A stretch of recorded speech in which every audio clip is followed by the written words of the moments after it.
ito ay rated SPG. Striktong patnubay at gabay ng magulang ang kailangan. Maaaring may masiselang tema, lengguwahe, karahasan, sexual, horror o droga na hindi angkop sa mga bata.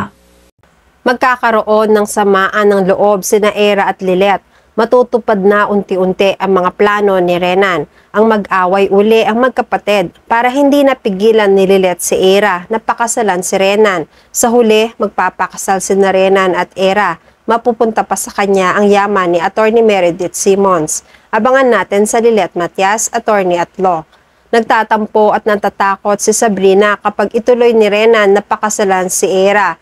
Takot siya na baka mas mahalin pa ni Renan si Era kesa sa kanya. Pero binigyan naman siya ni Renan ng pangako na hanggang sa papel lang lahat ang gagawin niyang pagpapakasal. Dahil abogado si Renan, alam niya kung paano kumala sa isang kasal. Niyakap ni Renan si Sabrina hanggang may nangyari sa kanila. Umuwi naman si Lilet na nabawasan ng pagdududa kay Renan. Kinukutuban pa rin siya pero hindi nakagaya nung una dahil nakita niya na espesyal si Era kay Renan. Palagay na siya na mahal ni Renan si Era pero hindi pa rin siya panatag. Ayaw lang ni Lilet na magkakasira pa sila ni Era dahil sa pagtanggi niyang pakasalan agad ni Era si Renan. Kinabukasan nagkita sina Kurt at Lilet. May meeting si Lilet sa isang hotel. Sinamahan naman ni Kurt si Lilet dito. Dahil magkasama sila, nagplano sila na kumain na rin dito. Malalim ang iniisip ni Lilet. Napansin ni Kurt na hindi mapalagay si Lilet. Tinanong niya ang kaibigan kung ano ang bumabagabag sa kanya. Inamin ni Lilet na kinukutuban siya sa isang tao pero hindi na niya binanggit kung sino ito. Nagtanong si Lilet kay Kurt kung naniniwala ba si Kurt sa kutob. Sumagot si Kurt, oo na hindi, pero wala naman masama kung aalamin mo kung bakit ka kinukutuban, lalo na sa isang tao. Pero katulad sa korte, kailangan mo ng ebidensya. Ang gut feeling ay hindi batayan na isang ebidensya at alam mong hindi yan basta-basta paniniwalaan ng judge. Nakatingin si Lilet, nakikinig sa sinasabi ni Kurt, pero nagtanong si Kurt, matanong kita Lilet, sino ba yung kinukutuban mo? Baka naman makatulong ako sa iyo para makumpirma mo yung kutob mo na yan. Biglang natauhan si Lilet. Sabi niya, wala, sa kaso lang ng kliyente ko ang kinukutuban ako. Huwag mo nang ipag-alala. Naniniwala naman agad si Kurt. Nagpaalam lang sandali si Kurt para magpunta sa banyo. Iniwan niya sandali si Lilet. Nakatago si Lilet sa isang divider ng hotel. Hindi siya basta-basta mapapansin ng kahit sino. Sa paglingon-lingon ni Lilet habang naghihintay kay Kurt, napansin niya sa malayo ang isang pamilyar na lalaki, paparating sa ibang direksyon. Si Attorney Renan, nabigla si Lilet. Sinundan niya ng tingin. Nakita ni Lilet na nilapitan ni Renan ang isang babaeng nakatalikod na mukhang kanina pa naghihintay. Pagbalik ni Kurt, agad na kinuwento ni Lilet ang nakita. Gusto niyang sundan nila si Renan para makasigurado kung sino ba ang kasama ni Renan. Nagmamadali naman ang dalawa. Baka mawala sa paningin nila. Hindi sila tumigil sa pagbubuntot hanggang napansin ni Sabrina na merong nagmamanman sa kanila. Sinabi niya ang nararamdaman kay Renan. Hindi lumingon si Renan para hindi makahalata sina Lilet. Nagpanggap sina Sabrina at Renan na may kliyente silang kikitain. Tinawagan agad ni Renan ang isa niyang kliyente na malapit lang sa lugar para magamit niya sa pagkukunwari. Sa ganon, hindi sila mabuking ni Lilet na nagde-date sa hotel. Dismayado si Sabrina dahil hindi na naman niya masolo si Renan. Maya-maya ay biglang sinalubong ni Renan at Sabrina sina Kurt at Lilet. Nagkunwari silang nabigla na makita sila rito.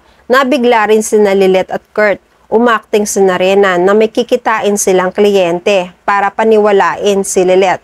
Hindi naniniwala si Lilet hanggat wala silang nakikitang kliyente hanggang sa napahiya ni Renan si Lilet. May isang tao na kanina pa naghihintay sa isang mesa. Lumingon ang lalaki sa kanila at nagkawayan sila sa isa't isa.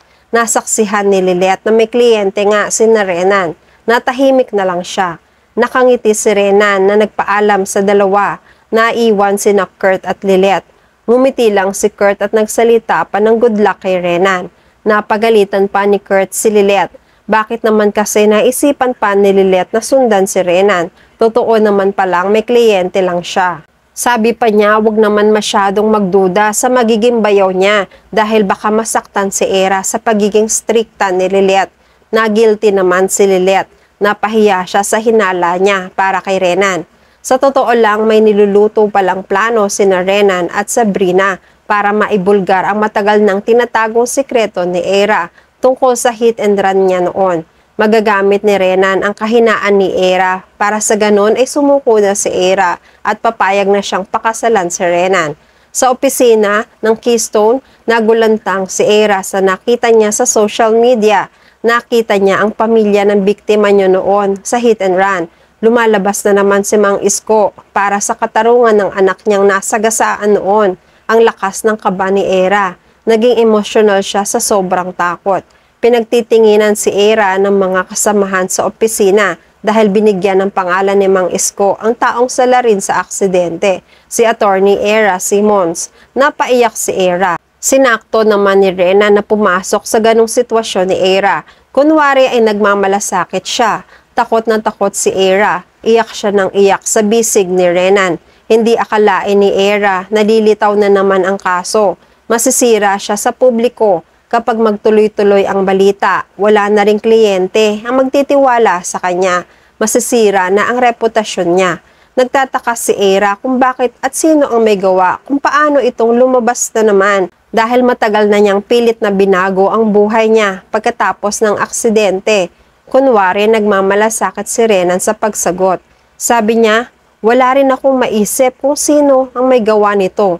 Sino bang may galit sa'yo para gawin ito? Sila Isko o family niya? O maaaring ang isang tao na nakakita sa'yo noon? Isang saksi sa pangyayari na gusto kang sirain ngayon. Napatahimik si Era. Ang kilala niyang nakakita noon ay walang iba kundi si Lilet. Malakas ang hinala ni Era na si Lilet ang nagpakalat ng balita.